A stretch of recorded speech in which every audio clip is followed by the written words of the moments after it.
চলতি অর্থবছরের প্রথম ২ মাসে বার্ষিক উন্নয়ন কর্মসূচি এডিপির অর্থ ব্যয় হয়েছে ৭,১৪৩ কোটি টাকা, যা মোট এডিপি বরাদ্দের মাত্র ২.৫৭%।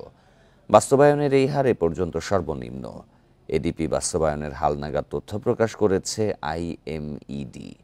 চলতি অর্থবছরে সরকারের এডিপির বরাদ্দ ছিল ২,৭৮,২৮৮ কোটি টাকা।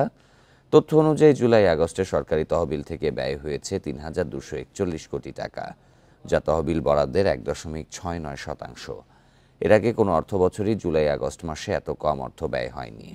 গত অর্থবছরের একই সময়ে টাকার অঙ্কে ব্যয় হয়েছিল ৬,৮৫৪ কোটি টাকা, যা ওই অর্থবছরের এডিপিতে সরকারি তহবিলের বরাদ্দের ১.২৭% ছিল।